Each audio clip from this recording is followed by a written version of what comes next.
In 1986, Dungeons and Dragons published two books which fundamentally changed the way people approached playing the game, with repercussions that have lasted through every subsequent edition.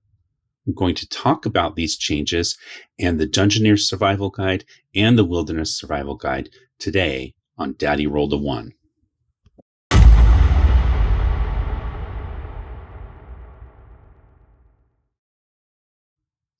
Hello there, and welcome back.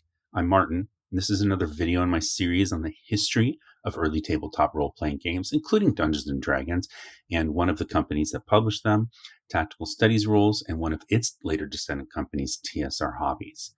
So today I'm talking about these two books, published in 1986, the Dungeoneer Survival Guide and the Wilderness Survival Guide. And, as we're approaching we're in the 50th anniversary of Dungeons and Dragons, the game. I think it's fun, interesting, and even important to look at some of the concepts of the game that have changed over time and how they have impacted modern game design for Dungeons and Dragons. And especially a lot of folks, if you're new to the game, in the WotC era, let's say. So if you started playing Dungeons and Dragons starting with 3rd edition in 2000 and beyond, there are many concepts from the earlier editions of the game that are new, that don't exist anymore, or that were created for these new editions in the Wizards of the Coast era. And I think it's kind of fun to trace their history and how they eventually kind of became a core part of the game. One of the other things that I want to talk about in this video is also going to be the shift in the approach to how rules were being used in the game. And I know that might sound a little bit strange because rules are rules and they help us, figure out what happens. But there are different philosophical approaches to how rules in a role-playing game can work. And as we shift out of the 70s and we get into the mid 80s, there was a change in how rules were interpreted and how people thought rules should be used in the game. And I'm going to use these two books as a specific example of that that change, that shift in how the rules were used. Okay, really quick before we get to these two books, though, I do need to talk about one other book that has a slight impact on these. And that is this book from 1985.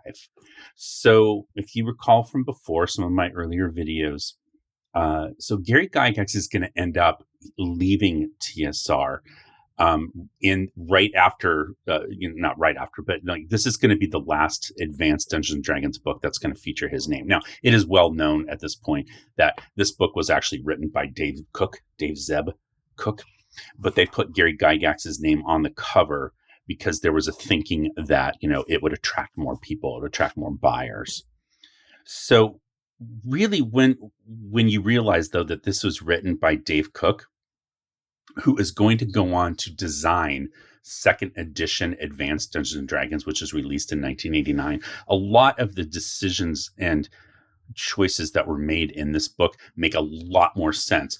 And you can start looking at this book and the ones beyond in the Advanced D&D line as being sort of like the precursor to what we're going to see in 2nd edition Advanced Dungeons and Dragons. Now, Gary had already been talking about a 2nd edition of Advanced Dungeons and Dragons starting, much earlier. He was writing articles in Dragon Magazine, and he was talking about how there were new rules that had come out. There were new monsters. By this point, you've got the Monster Manual 2. You also have the Fiend Folio. And he was designing new classes. He was putting them into Dragon Magazine. 3 of those classes are eventually going to end up in this book, which was published earlier in 1985. And we have talked about this book before. I have a whole video about Unearthed Arcana. But Gary's talking about how, there's so much new content that's been created. We need to kind of reorganize it and put it where it belongs, put the sections, this has a DM section and it has a player section.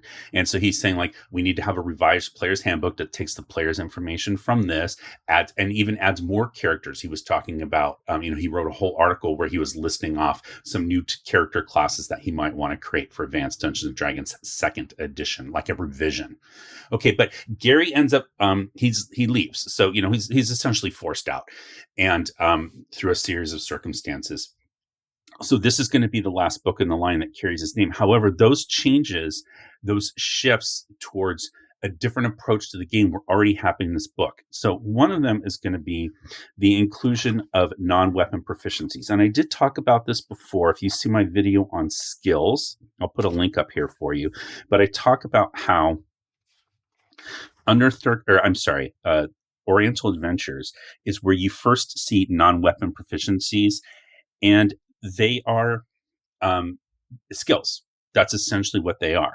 Now, if you look at the list, though, let's look at what we have here. You have artisan proficiencies.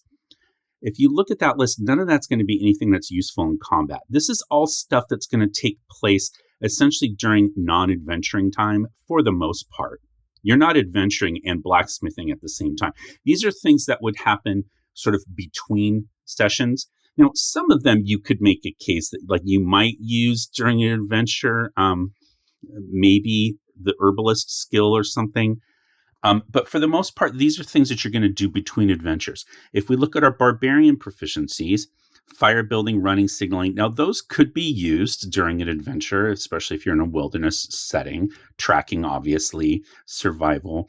But for the most part, these were intended to reflect almost like a background for your character of things that they knew outside of their typical adventuring skills, which those adventuring skills are indicated by their class abilities. D&D is a class and level system, and the abilities of your characters are, or at least originally were intended to be, reflected by a combination of the description of your class abilities and the ingenuity and the creativity of the player as adjudicated by the DM.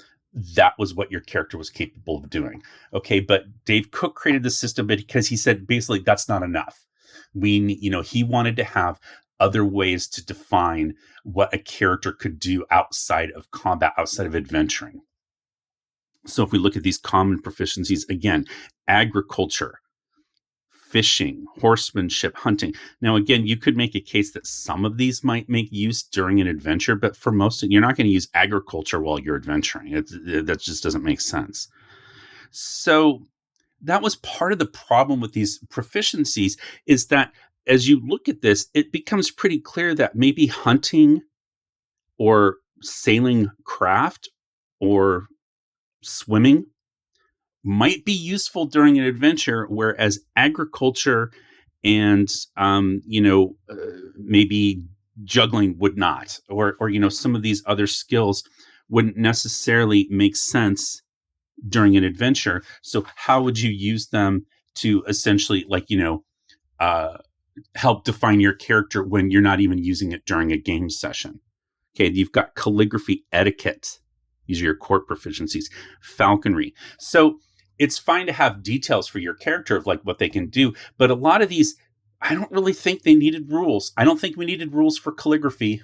I think it's fine to say my character studied this and is good at it, and then that's fine. Do you really need a dice roll to determine how good they are? And if so, just make it up on the fly and move on. But I loved this book when it came out. I was a huge fan. I couldn't wait to get it. And it was, I believe, if I remember correctly, the best-selling book by TSR this year. But in any event, we are going to see the seeds of this end up influencing these books, specifically the non-weapon proficiencies. But the other thing that this book does is it creates this setting, okay? And part of the setting in here starts to veer away from the pulp influences from, Lovecraft and Robert E. Howard and AMER and, the John Carter of Mars. And it gets away from that. And it starts to try to impart a level of realism by basing this partially on some real world cultures and historical eras and time periods, which original D&D didn't really do that. I mean, you've got, there's Norse influences and there's, maybe some Arthurian, like King Arthur type influences and things like that. But it was mostly drawing on fantasy fiction for most of its stuff, like even Tolkien and things like that. And so this was taking a stab at like changing things a little bit different. And that focus on realism is what's going to happen in these books. And that is the shift that I'm trying to talk about here. So there is a shift from the abstract nature of the rules as presented in original Dungeons and Dragons, where the rules were not intended to be realistic. So I'm going to read a quote here from Gary Gygax. This is in the Dungeon Master's Guide from 1979. And here on page 9, and I have read this quote before, but he says, approaches to playing advanced Dungeons and Dragons. A few brief words are necessary to ensure that the reader has actually obtained a game form which he or she desires. Of the two approaches to hobby games today, one is best defined as the Realism Simulation School and the other as the Game School. AD&D, Advanced D&D, is assuredly an adherence of the latter school. It does not stress any realism, in the author's opinion, an absurd effort at best considering the topic. It does little to attempt to simulate anything either. Advanced Dungeons and Dragons is first and foremost a game for the fun and enjoyment of those who seek to use imagination and creativity. That is not to say that where it does not interfere with the flow of the game, that the highest degree of realism hasn't been attempted, but neither is a serious approach to play discouraged.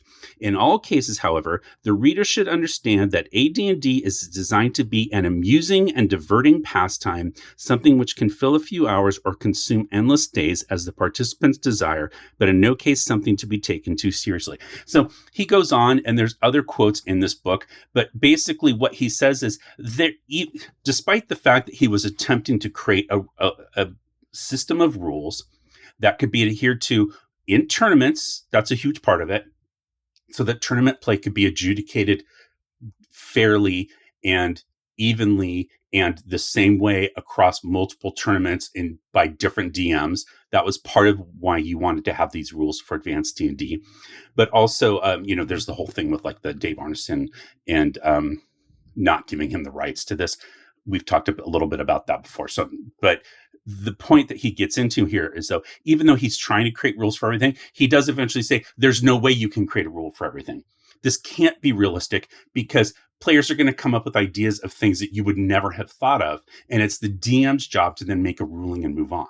So the very thought that you could write a system of rules that are completely realistic makes no sense. So if you look at hit points as an example, hit points are an abstraction. And I know there's people that argue this. I was just reading an article online and this person makes some very good points, but his points, they're not an abstraction. Each hit that you lose is, that's part of your health. And then you're healing it back with, cure light wound spells or whatnot. And so it can't be an abstraction. But the very idea that as you gain levels, you gain hit points so that you can get hit more times in combat, that would make no sense if hit points aren't an abstraction.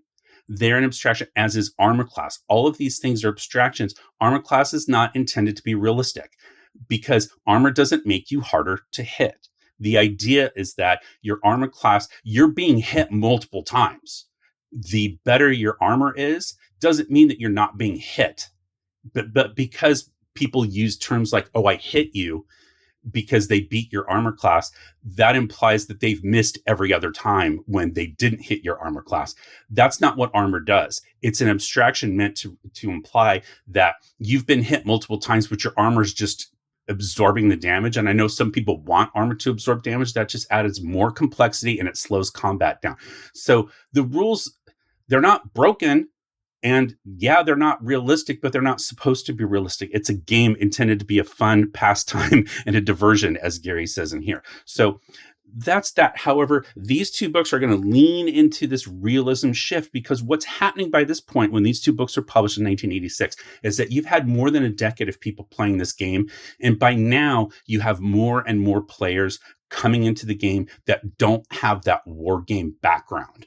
And war games are also abstract. You're moving a counter to represent units of people that represent, however many soldiers that you have, but it's one counter.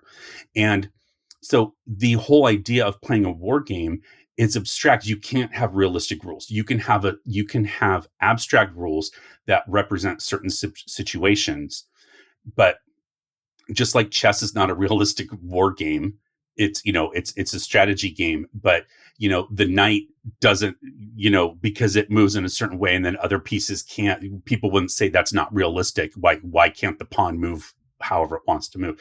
So that I look at D&D the same way. Its rules exist the way that they do because they're intended to be abstractions to help move along and keep the game moving, not to try to represent a realistic viewpoint. But what's happened by the time that these books are published is that as players are coming into the game that don't have this war game background, that don't understand the abstract nature of things, they start to question things like, hang on, why is it that when your armor class gets better, when you have heavier armor, you're harder to hit?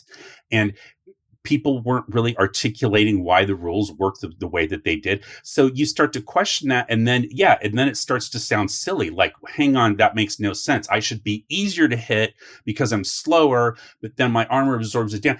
And again, now you're trying to add more complexity to the game, and you might find that more realistic, but I'd argue, is it more fun? Does it add fun to the game? Actually, it's going to slow your combat down. You're going to have more tables that you have to refer to. And if you like to play that way, great. I'm not saying it's bad. I'm not saying armor absorption is bad. I'm not saying any of that. I'm just saying I think that there's a tendency to look at the rules and think that the rules don't make sense.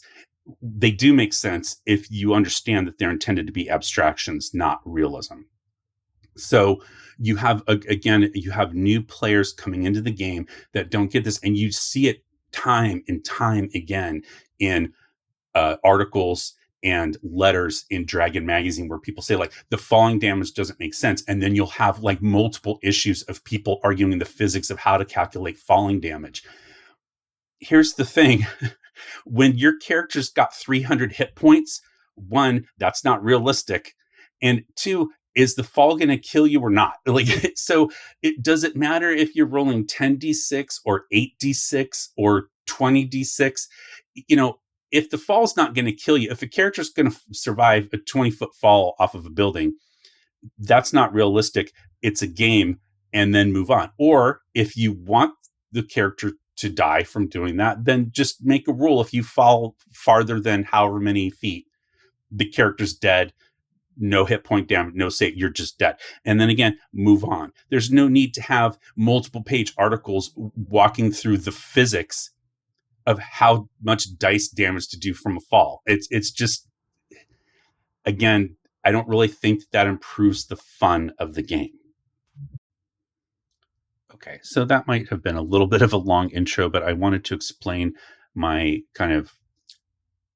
thoughts on this shift from the more abstract nature and how people understood it to be abstract to this more school of realism, because it's going to start to impact, well, it does impact the contents of these two books, and it goes on to then impact the game moving forward. So let's start off first. This book was published first. This is the Dungeoneer's Survival Guide by Douglas Niles, published in 1986. And it's got this great cover here by Jeff Easley. Now, this is, of course, part of the Orange Spine series. So if you saw my video on the history of the 18 Advanced Dungeons & Dragons hardbacks for first edition, you know that in 1983, TSR shifted from, every book having kind of its own look and trade dress and everything. They shifted to this kind of unified look with these orange spines, and all of the cover art was done by Jeff Easley. Now, what's interesting about this one, kind of fun, is that I read an interview where Jeff Easley talked about how he actually did this painting well before he was ever hired by TSR. And so this painting was done, which is why a lot of people said, like, what are these things? Like, what are these creatures that we're looking at here? Well, they don't actually map to D&D terms because he didn't paint it for D&D. He just painted it because. And after he got hired, he starts doing all this work. And eventually when they publish this book, TSR purchases this painting from him to use it for the cover. So I thought that was kind of a funny little aside there. Now, it's written by Douglas Niles. We've not really talked about Douglas Niles before, but he is born in 1954 in Wisconsin. And he moves around like a little bit, but he has an interesting kind of like heroic fantasy. And he starts writing short stories and making actually short films as well while he's in school. And he eventually majors in speech and he minors in English while he is in college. And then he starts teaching those two subjects at his local high school, which is about 30 miles roughly from Lake Geneva. And one day in high school, one of his students comes up with a note to get excused from class because she's being interviewed by, I think it was People magazine. And he's like, okay, but why are you being interviewed? Like, what's the purpose for the interview? And she said, oh, my dad is the guy who created Dungeons and Dragons. So it's Heidi Gygax, and her dad, Gary, was, one of the co-creators. And so she was being interviewed by that. And so I think it was like the next day or roughly, shortly thereafter, she brings Douglas, her teacher, a copy of the basic set of Dungeons and Dragons. So at the time, I believe this would have been the Holmes basic set, based on the timing. But in any event, he starts playing and he eventually applies for a job at TSR, originally, I believe, as an editor. And he did not get that editing job, but he kept at it and eventually was hired in the game design department. And the first thing that he did for the company was write Module N1, Cult of the Reptile God. And I have a copy on my shelf and I meant to grab it off and I forgot. So I'll just put a screen grab up here. But basically, this was something that they were kind of working on, but no one had really finished it. And he ends up writing it in like 4 days. And so they hired him and he kind of was, cheekily said he never knew if they hired him because it was good or because he was fast. But in any event, that was sort of the start of his career. Now, he's going to work at TSR for a while and very prolific while he's there, specifically with regard to writing novels. So he ends up working with Tracy Hickman, Laura Hickman, and then Margaret Weiss on the Dragonlance line, not only writing adventure modules. So I think DL2 was his first one, but he also starts writing novels in the Dragonlance world, which were very popular at the time, and they made TSR a lot of money.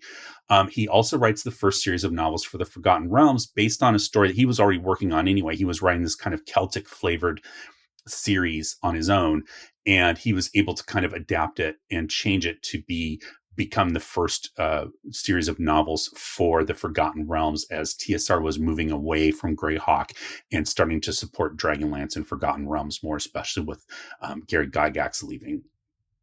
So, and he also designed. He was the designer of strategy board games. So he did quite a few of those. Some for SPI, which by this point had been acquired by TSR, and then he leaves TSR in 1990 to continue writing novels. And so he's written a ton of novels that are not related to any of TSR's game worlds. Now, Douglas Niles is fortunately still with us, which is great. So he wrote this book, The Advanced Dungeons and Dragons Dungeoneer Survival Guide. So if you just look at the table of contents, he writes this nice introduction here, but he goes on to talk about, let's see what's in here. So the mystery of the Underdark. Now, this is a fun little side note. This is the first time we're going to see the word Underdark used in connection with Dungeons and Dragons. So it's ubiquitous now. This is where we first see this word. So, and he talks about rules for underground play and that kind of thing. And then the overview of the Underdark. But then if you get into here, ability checks, swimming, holding one's breath, moving in water, effects of moving in water, climbing, encumbrance, climbing success rates for non-thieves, climbing modifiers, climbing tools, jumping modifiers, crossing a chasm on a rope. Okay. Impromptu bridges, permanent bridges, stopping a fall, landing, sliding down slopes, spelunking, the tight squeeze, rubble, solid barriers, effects of exhaustion and fatigue, just on and on. And there's nothing wrong with this. I did like this book a lot when it came out. However, the part I liked is not this part that we're talking about right now. I found this part to be very, and I hate to say this, I found it tedious. This reading that kind of stuff does not excite me. Reading how long my character can hold his or her breath, or, rules for squeezing through a tight space, that doesn't excite me. It adds, again, that layer of complexity that in my mind, that's something that needs to just be handled by a DM making a ruling and then move on. First off, how often is it going to come up where I need to know how long my character can hold his or her breath? So when you look at it from that standpoint, why are we dedicating pages in an at the time expensive hardback rule book to have a rule for that? I just don't see it coming up all that often. I've been playing for since 1981. Maybe it's come up. I can't remember one time where I needed to know how long my character could hold his breath. It's just, I don't know that it's ever come up. So, but again, we want realism. Like, people, they wanted to know this stuff because it was very important to have rules to emulate things that happen in the real world, because it could come up in the game. So, okay, that's fine. But, we're talking about the air supply and cave-ins and hypothermia. Now, these are all ideas that a DM could use. Like, yeah, having a cave-in in an underground situation, that's great. Let's do that. But make it more fun and creative. Don't get into all these like nitty-gritty subsystems and tables and rules to like figure this stuff out. Anyway, that's just me. If you have a differing opinion, please share it in the comments. I'm sure I'm going to get a lot of opinions on this. I've gotten opinions before where I commented that armor class should be abstract, and I've had at least one or two people come back and say, no, I should look at it differently, and that armor should be more realistic from absorbing damage, not making it harder to be hit. And that's fine. I totally understand those arguments. I just don't like to play that way. That's just me. But what's interesting is this book is going to follow the kind of the layout that began with the Unearthed Arcana book that we talked about here, where the book is split into sections for players and DMs. So this is your players section, and then your DM section is going to be here with these kind of black bordered pages. All right, but one of the things that this book does pick up that, again, kind of debuted in Oriental Adventures that we talked about are those non-weapon proficiencies. So there's a whole section on it here. So this is the first book where we're going to move the idea of non-weapon proficiencies out of Oriental Adventures and bring it into the standard D&D game system, advanced D&D game system. So this is the book that does that.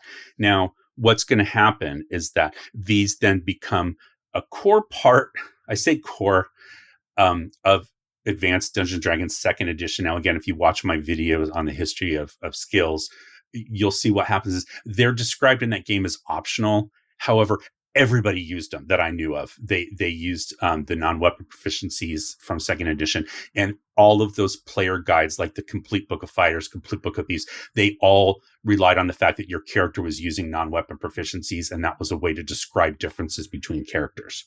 So they bring non-weapon proficiencies in here, and it copies some that were in Oriental Adventures, and then it adds some new ones. But if you look at the tables here, here's your craftsman proficiencies. Okay, so very similar to what we saw before. Again, not a lot of them are going to be very applicable during an adventure. Okay, then you've got your weapon making and your construction time for making arrowheads and the material cost and daggers and all this kind of stuff, if your character really wants to spend their downtime making their own weapons. Okay, and then you have your adventuring proficiencies. Now, this is where we start to get, I think, into a little bit of a conundrum with adding these, because blind fighting, direction sense, very clear. And when it describes it, like blind fighting basically is saying like you've trained to respond to sound, smell, and touch stimuli, and thus are not hampered by completely dark conditions as much as a normal character is. So that's clearly better than having, animal noise or, fire building or something like that, because immediately there's going to be a sense, if you're adventuring in the Underdark, that your character is going to be in a situation where there might not be light, and having blind fighting is going to be a key advantage over characters that don't have it, or over monsters that don't have it. So right away, the more of these that you add, the more it becomes very evident that certain non-weapon proficiencies are more desirable than others. And that exists all the way into the game today. It was a huge problem in 3rd edition with the feats, and a lot of these non-weapon proficiencies, such as blind fighting, are going to become feats eventually. So this is kind of like it's early on, but eventually they're going to get split into skills and feats. But there were certain feats that are like far and above much more preferable than other feats. And so if that's the case, it's almost like a tax, because you feel like your character has to take it. So I remember playing in 3rd edition, and every player in my adventuring party had taken improved initiative. And so the DM told me when I joined the game, because I joined later, and he said, look, you don't have to, but every other character in our group has taken it. So if you don't have it, you're always going to feel like you're going last, unless, the die rolls was spectacular. But, at that point, improved initiative gave you +4 in your initiative roll. And so that's a pretty big swing. And so he basically, so I felt like I had to take it, even though it's not something that I wanted to, because I didn't always want to be going last. Right. So, anyway, so that was in there. Now, those are, I'm not going to go through all the details in here, but one of the other things that's fun in this is that he adds rules for the battle system game options underground. Now, what's interesting about this battle system was the mass combat rules written for Advanced Dungeons & Dragons, written by Douglas Niles, who also helped write the War Machine rules for the companion series for the basic line of D&D, or it was the Beckme line at this point, the Menser basic line. So there's a whole section here on using mass combat underground. Random occurrences of cave-ins, causes of cave-ins. Or over here we have odor detection and cooking food. Like, this is what I'm talking about. I just don't really see a lot of these coming up in game where I would find it fun to use them. So, but again, back in the day, I did like this, but what I liked, again, and we're going to get to it right now, is this section here. And this is the DM section. Starts on page 64. The Dungeon Master section, the underground environment. This is great for designing and giving you ideas for how to run underworld adventures that aren't just dungeons, and making it like this kind of weird alien place. If you saw my video where I reviewed Veins of the Earth, I go a little bit more into that, but a lot of those ideas are very similar to the ideas in here, which is making the Underdark, making it not just an underground version of the surface area, but making it so different and like I said, alien almost. And this section is full of a lot of that, and there's not that many rules in here, and that's part of the reason I like it. It's more just creative ideas, which I think is really great. And they talk about like the hollow earth theory and the isolated pockets theory. And then you get things like the cultures of the Underdark. You've got this great interior art here by Jeff Easley, same guy that did the cover. Okay, but like all these different cultures, the Drow, the Kuatoa, the Dwergar, Mind Flayers, Lands of the Deep Earth. And then you've got these really neat isometric maps by Dave Sutherland III. So that's the same guy that did the cover for the 1977 Monster Manual and for the 1979 Dungeon Master's Guide, the original one, not the one I showed you earlier. That's a Jeff Easley cover, but the original one had art by Dave Sutherland III. He goes on to do maps for a lot of TSR publications, kind of gets away more from the like illustration art and does more map art. And he was very famous for doing these, like what they're called isometric maps, where they show you like elevation and things like that. So cathedral caverns and upper caverns and all these caverns of the ancients, the fungal forest. This is awesome. Like, this stuff is really fun for a DM to like get lots of different ideas on running adventures underground. I wish more of the book had been this. But again, this is the part for the DM, and there are fewer DMs than there are players. So the players want this stuff up front. They want to know all this stuff, like, their proficiencies and combat rules for underground play and all this kind of stuff. They want that stuff, right? So the DM who would want this stuff in the back wouldn't. There's just not enough of them to make a book like this, I guess. A good enough seller. There's a whole section here on mapping your settings, which I think is kind of fun. So, and then, just another section that I saw in here earlier and I wanted to mention. So this has nothing to do with playing in an underground adventure, but it's essentially DM advice written by Douglas Niles, where he talks about plot and counterplot, the importance of story, the story structure, multiple storylines. This has nothing to do with dungeoneering. It just is, it's basically adding stuff to tell a DM how to run a game. And it just so happens that they put it into this book. Techniques of story and campaign design, linear adventures, open campaigns, matrices, running the game, preparing for play, Dungeon Master as a master storyteller. So this stuff is also really great. And it's completely, I mean, at this point, most of this stuff is edition neutral, if not even system neutral. And it's great advice. It's just weird that it's kind of buried in this particular book. Okay, so that's the Dungeoneer's Survival Guide. Okay, so now I'm going to talk about the Wilderness Survival Guide. This also comes out in 1986. It comes out a little bit after this one. Again, part of that Orange Spine series with art by Jeff Easley. Now, this one is written by Kim Mohan. Now, I first discovered Kim Mohan's name when I got into reading Dragon Magazine because he did become an editor for Dragon starting in, I want to say 1981-ish. And I started reading Dragon later than that, but Kim was still the editor at that time. So Kim was born in 1949 in the Chicago area in Illinois, but again, did move around. He was an avid science fiction and fantasy reader, but also played war games. So again, these connections that we see from a lot of these early people that got into Dungeons and Dragons, a lot of them have a lot of things in common. They read science fiction, they read fantasy, and they played war games. So not all of them, but the vast majority of them, like this next round of people that get hired, are still kind of connected to those early roots of D&D through war games and the inspirational fiction that helped Dave and Gary when they were creating the aesthetics of the game. Okay, but he ends up applying for a job at TSR in 1979.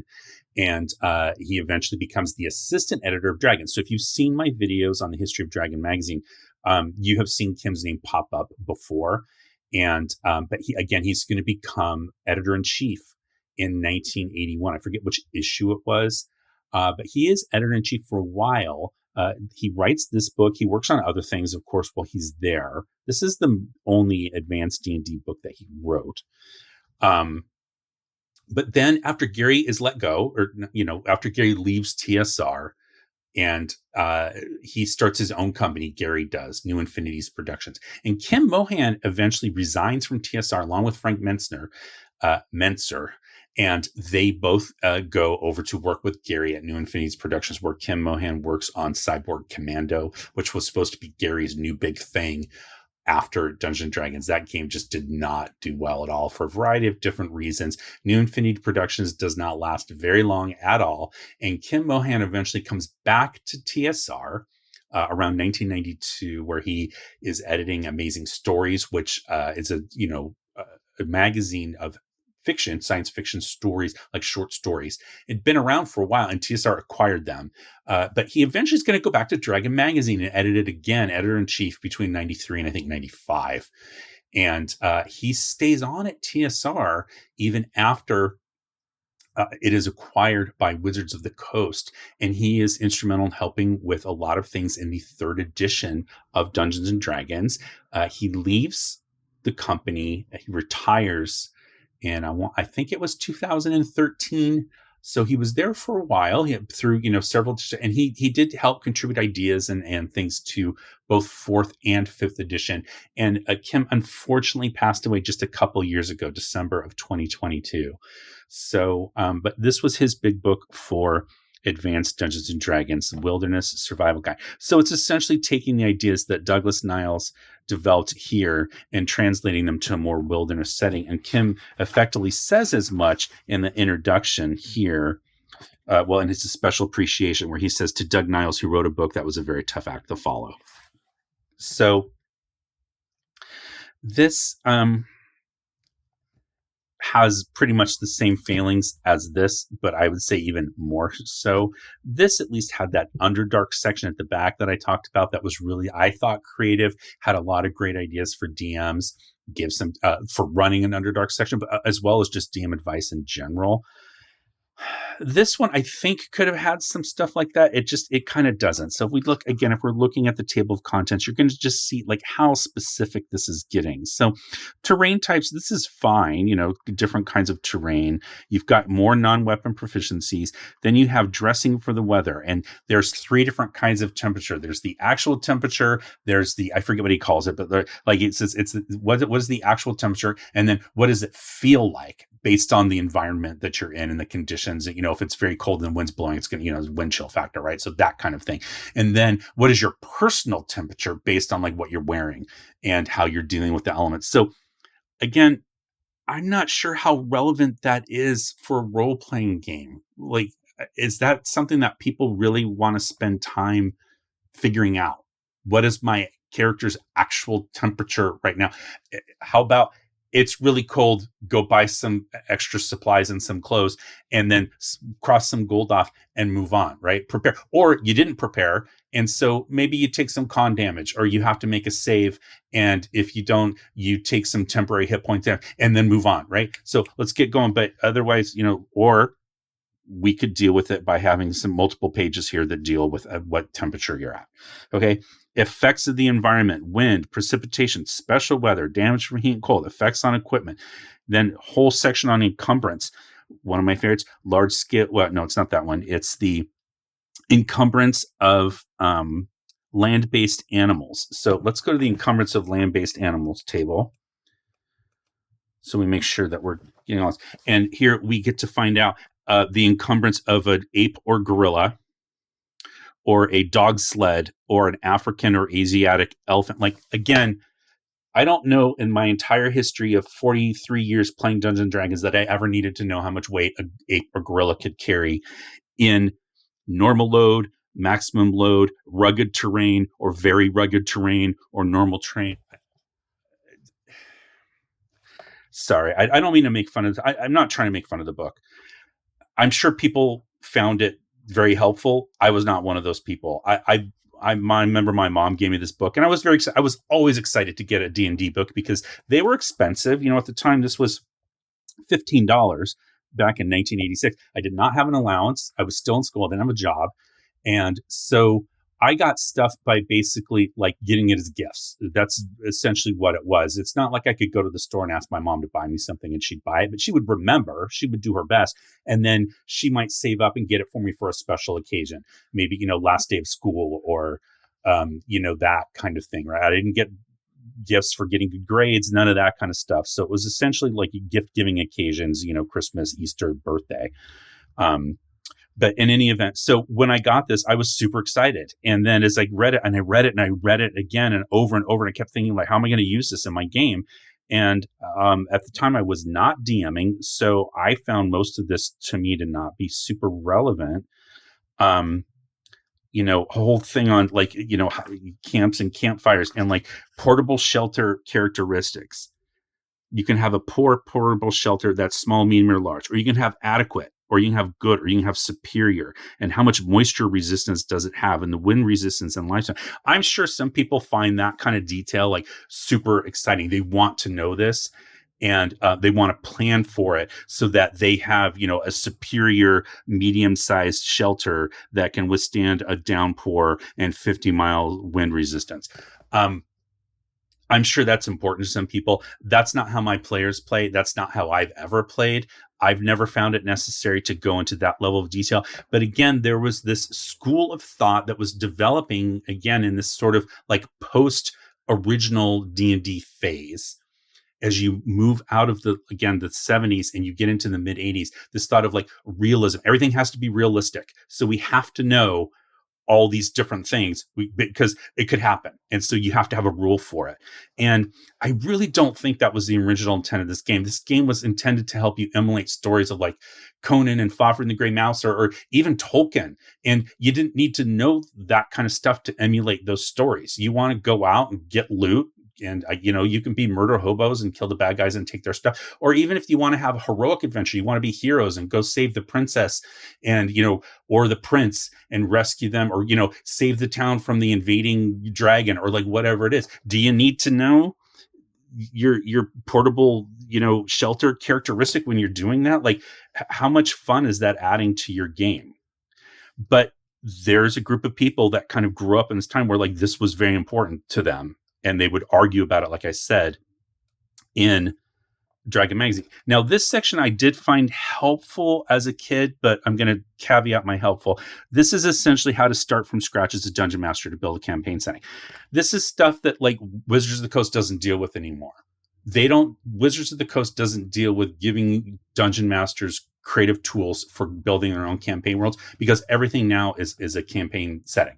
So you get like those big chunky books that take your characters from, on an adventure path and whatever it is. And so like the Ravenloft book or that just came out or like, most of the different adventures. And I've heard some of them are very good. I've never personally played through any of them, but I've heard, varying degrees of like, some people like them or like Rime of the Frostbane is one that like everybody seems to know. I never know what people are talking about. Like people will always abbreviate it. And I always have to ask them, like, I forget what it means. Cause like, there's this assumption that I know what 5e terms mean and I just don't.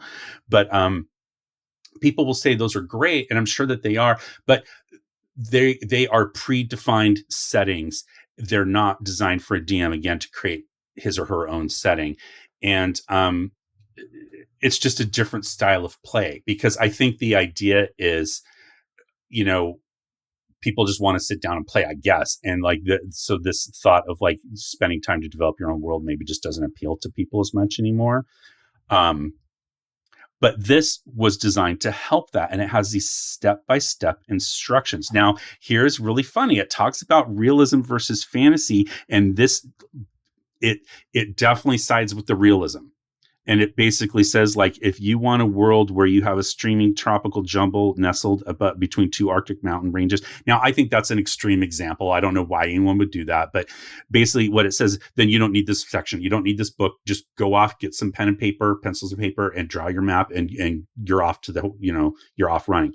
It says, however, like basically realistic worlds are better. And then it describes all these reasons why they're better because like then everyone knows the assumptions of how the world works. And then and one thing that I do think makes sense is it says, if the world is more realistic, then it becomes more of a backdrop and it doesn't end up taking over the main part of the campaign, which I think is a very important point. However, this whole book is designed for it to not be the backdrop. When you have tables that tell you how much wind resistance and precipitation your adequate portable shelter can take at small, medium, and large, like that's not putting the world in the background. That's bringing it front and center and saying we need rules to explain this, that we're going to have to get this book out at the table and figure this out. So it's interesting that I feel that's a little contradictory. So it keeps going on and talks about starting at the bottom, take it to the top, like, adding your mountains, placing it on the planet, adding water. Now, when I was a kid, I thought that this was really important, that I had to follow these steps. And what I realized very quickly was there is such a level of detail in this book about adding that kind of stuff that I ended up getting turned off from creating my own world because I felt like I was doing it wrong. I didn't have all this knowledge of, geological knowledge about like how continents fit together and like where the mountains would be because the continents smashed together. Like I just didn't know that as a kid. And so I felt like if I was creating this world and I didn't spend hundreds of hours in the library to figure out like the weather and how that worked, then my world wasn't going to work because it wasn't going to be realistic enough. And then people would hate it. And so as a consequence, I kind of stopped. I stopped creating a world. I did come back and eventually make a world that I used for my 3rd edition campaign. That's kind of still running. I started in May of 2001. But this book actually, I think, although intended to help, ended up kind of turning me off from doing a world because I felt like it was too much work. I know that sounds weird because creating a fantasy world for a game is a lot of work, and it should be if you're interested in it. You want to take time. However, if you've watched any of my campaign prep videos, now I never prep any more than one session after what my players say they want, because that's the stuff that's important to them at the time, not 50 pages of background that I wrote about the history of this world and why the mountains are shaped the way that they are and that kind of thing. Like, I might need to know that eventually for something, but unless they go to that part of the world, there's no reason for me to create that. And then the flip side of it is, if I create it ahead of time, I'm probably going to find a way to make them go visit it because they created it for a reason. And then I feel like I'm kind of pushing them to do something that they didn't come up with. So for me now, it's better to not approach world building this way. I have a small sketch. I kind of have an idea of like where certain things are. But as an example, like, I've been running this campaign for my daughter for over 3 years now, started in October of 2020. I don't have a world map. I've never made one. And the cleric player, who's the dad, he's the only one that's asked for a map. And it's not because he needed it for the game. It's because fantasy maps interest him and he thought it would be interesting. But I told him I didn't have one, and he was like, okay. And it was just like, he gets it, right? So, I have a piece of notebook paper where I kind of have like, oh, this might be over here and this might be over here, but I didn't do, because if they never go to those places, they can just be names that they've heard of, and that's good enough. But in any event, these two books end up showing this transition that we're going to get to, where we're moving again. And I keep saying this, but that was the whole theme of this video. I wanted to talk about these books because I haven't talked about them. But when I talk about D&D books, I feel like at this point, it's not enough to just kind of go through and show you like page by page what's in here. I think it's more important to put it in the context of the time of why it was written, why the decisions were made, and how does it impact the game? What's the legacy, particularly as we're in this 50th anniversary of D&D? So the seeds of stuff that we see in here, like the non-weapon proficiencies. So if you look in here again at the list, we talk about how blind fighting's in here and direction sense and that kind of stuff. Those impact design in second edition, because these are going to be, incorporated into second edition as optional rules. But again, everybody used them that I know that played second edition. But then also moving into third edition, where those get remade into skills or feats. And we still have skills and feats in fifth edition today. And when the new edition comes out, I know they're not calling it sixth edition, but just for sake of ease, I'm going to call it sixth edition. It's going to have skills and feats. So these seeds of game design were being planted early on, but they were being planted during this era of, we need to have more things defined. We need more description. Characters can't just be defined by their class abilities and by what the player wants to do. We have to have more granularity to describe what can happen. And then also we need to have these realistic rules for how to build worlds. We need to have realistic rules for when the wind blows and you're wearing armor and there's a chill in the air and you're wearing metal armor, then it's going to impact you. And like, yeah, it definitely sounds realistic. Yeah, if you're wearing metal armor and you're in, sub-zero temperatures and the wind's blowing, that armor's going to get cold and it's probably, going to impact you. But do we need a book to tell us that, or could the DM just make a ruling that, yeah, you're cold and need to make a save, or you're like, again, you're going to take some kind of temporary hit point damage or con damage or something, right? And then make a ruling and then move on and keep the game moving and get to the fun parts. Okay. So, but this idea that like D&D and tabletop role-playing games need to be realistic, that is still part of game design today, and people struggle with it all the time. There's this constant trying to figure out how much detail is too much, but if I don't put it in, how many people are going to complain? And do I want it to be abstract, or do I want armor? Do I want a damage reduction for armor? And then do I need to have a whole subsystem for that? Do I want hit location tables? So, I know a lot of people like that kind of thing, and it can add, I guess, a layer of fun. It also adds an extra layer of complexity, which means it adds an extra layer of time in combat. And combat is when things should be moving quicker and more exciting, and having things like having to calculate, oh, well, my armor is not as effective now because it's taken so many hits. So now it can only absorb X amount of damage, whereas before it was absorbing Y amount of damage or whatever that. All that stuff slows the combat down, makes it less cinematic to me. So I prefer to go with the abstract thing and just move along. Okay, but again, that's just kind of how I approach it, but I would love to hear your thoughts. So I know you've got some, so please leave them in the comments. Just please be respectful. I'm fine if you disagree with this. I'm sure a lot of you will, but let's have a nice conversation about it. Also, let's avoid, complaining about other editions and how they deal with it. Just focus on what you like about the edition that you like and how it deals with stuff like this.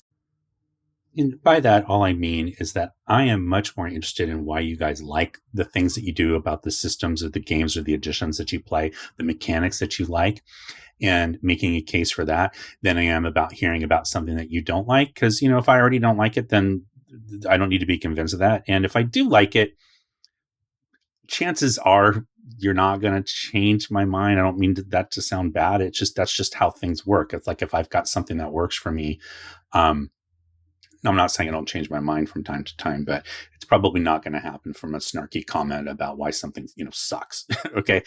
So hopefully that makes sense. But I do really want to hear from you guys about these books. And were you playing during this time? Were you part of this kind of transition period, and did you notice it? I didn't necessarily pick up on it at the time because these things were coming out like slowly. Now as we look back and we have access to the entirety of the catalog that came out, we can kind of see that there were definite points where things changed, right? But that's with hindsight. But I do recall being disappointed with these two books a little bit. Of all of the books in my AD&D collection, these are the two that I probably go back the least to go back and reread for ideas. To be quite honest, I had kind of forgotten that whole Underdark section. I knew Underdark was in here. I'd forgotten that whole part about like the different, the cultures and the factions and like descriptions of like how to do all that stuff for like an underworld part. I'd actually forgotten that was in here until I did that video for, again, Veins of the Earth. I did that last year, but it's not been that long. But before that, I hadn't looked at this book for probably 15 years and even longer for this one. So, I find some of the other books, especially the early ones, to be a little bit more inspirational, I guess. But let me know what I'm missing. I mean, maybe you really like these books and I'm looking at them the wrong way, and you can let me know that and how you like them. And if you didn't like them, that's fine too. I mean, let me know. I mean, I'm not saying don't let me know you don't like stuff. I guess hopefully I didn't overstate that too much. But or also, again, this kind of idea of this, do you want more realism in your D&D? Do you think that it's not realistic enough? Do you think that things like armor class not absorbing damage, do you think that that's not a good mechanic? Or do you think that people having too many hit points is not a good mechanic? Or like, what do hit points represent to you? Do you literally think that it's you get hit and your character, like, hit for hit? So, and then you taking damage, that is a sign of your character getting weaker. But if so, then why don't your abilities and your capability go down with that, right? But talk about that. And I'm sure that there are other systems out there that do emulate that kind of stuff. It's just, again, not something I'm looking for. I'm not looking for a system like that because that style of play just doesn't super appeal to me. That said, Savage Worlds does have a mechanic where when you take wounds, the more wounds you take, that those number of wounds then are a penalty on your die rolls in the future. That's easy. It's quick. There's not a lot of math involved. And you tend to not stay wounded for very long. You can spend bennies to soak up your wounds and things like that. So that is a system that does do that. But again, I wouldn't still call it very realistic by any means. But that's going to be it for this video. So I think I've gone on long enough about this idea of abstract versus realism. But let me know if you want more on that, or if, and if you agree, let me know. And again, just the same old deal. I really appreciate all the support you guys have given me. And if you could continue to do so, And as we've learned recently, comments within the first, hour or two after the video posted are super helpful for helping push it into the algorithm to let people know that people are interested. So if you could like it, even if you don't have time to watch it at the time, one suggestion I've heard is just put it on the background, turn your sound down on your computer. Don't turn your sound down on YouTube because YouTube recognizes that you've done that. But if you run the video, put it on, and then just turn the sound down on your actual computer, and then you can do something else while it's running. I'm not trying to game the system here, or maybe I am a little bit, but any little help that you can give that helps small creators like me, especially, kind of, break through the clutter of these big accounts that are just talking about the latest Wizards of the Coast controversy, because that's just not something I'm interested in talking about. And it's not something I'm going to cover on the channel, because I've kind of found my niche, I think, in talking about history, DM advice, and reviews. So, that's going to be it. So, and also, if you want to just check out my blog, I am going to try to update a little bit more, but I do share content on there from time to time. And if you want to support the channel, the best way to do so right now is by leaving or buying something from my shop. So a t-shirt, hoodie, mug, things like that. I have an assortment of different ideas and designs. A lot of them are tabletop role-playing game associated, but I also have some kind of non-tabletop stuff that is still geek adjacent. And that is going to wrap it up for this particular video. So thank you so very much for watching. Happy gaming, stay safe, and I will talk to you next time. And now for the bonus content, what I was drinking, what I was listening to while I made my notes for this particular video. So I thought I would show you guys something a little different. I did dip into this, but this is AMER PICON. Which is a French version. AMER is like a French kind of Amaro. I've talked about Amaro on here before, which are Italian bitter liqueurs. French ones tend to be less bitter.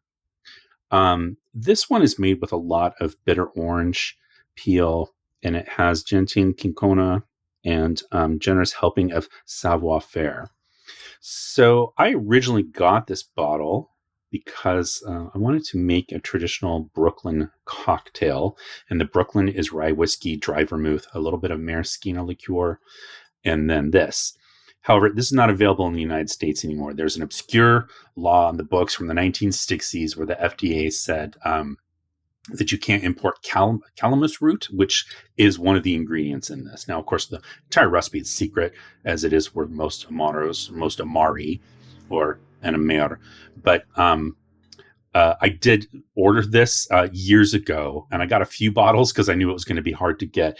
So I ordered it from, a distributor, and now you can't even order it. So somebody figured out, I guess, that you're not supposed to have this. So there was a point in time where it was available here if you bought it from somewhere, but you can't, at least to my knowledge, you can't even order it now and get it shipped here unless people do some sneaky things. But in any event, I still have some and wanted to try it. Now, this is not the version that was served. This has been around. Let me pour some first. This liqueur has been around since 1837 in France. And the original version was much higher proof. It was 39% ABV, or 78 proof. And this one is much, much, much lower. So you see here 21%. So 42 proof. So it's much lighter, and so not the original flavor that you can get. Now, if you want something similar to this, you can try Amaro Ramazzati, which has a very strong orange component to it. Or there's another one that's made here in the U.S. It's called, I believe it's made in the U.S., Torani AMER, Torani AMER. And you can try that, which will get close to what this tastes like.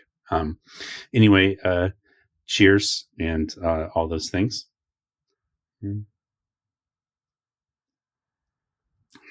Yeah, it's definitely like... It's definitely not as bitter as like an Italian bitter liqueur. Normally, you wouldn't drink it neat like this. So traditionally, it's served on ice with some people will put grenadine with it or soda water. There's a recipe here on the back for mixing it with white wine, which is apparently very popular in Paris. 1/3 of this and 2/3 of white wine. Or you can drink like on a big rock, which is how I was sipping it last night. I was just having a little bit to sip while I was working on my notes. But I kind of wanted to pour some for you here and share it with you there. All right. And then listening wise, so I know I share a lot of jazz, and somebody kind of mentioned in the comments, and I can't find the comment. I don't know what happened to it. I saw it pop up on my phone. We basically said like, hey, look, drink what you like what you want to drink is your business. But like D&D's metal. And I think he was being funny. It's fine. And I hear that a lot. Like, I even wrote a whole blog post on it like years ago when I noticed that the majority of people that seem to be into, especially old school D&D like I am, they're metalheads, and like they still listen to that kind of music. And the thing is, that's what I listened to when I discovered the game. That's what I was into, and it was partly because it was a dividing line at school. It's sort of like it was how you categorized who your people were, who was your tribe. And I was more friends with the people who listened to heavy metal music because they were in different social circles than people who listened to either pop music or new wave. At the time, we didn't even call it new wave. I don't think we had a name for it, but there were, like the Thompson Twins and Duran Duran, and I was not into that at the time.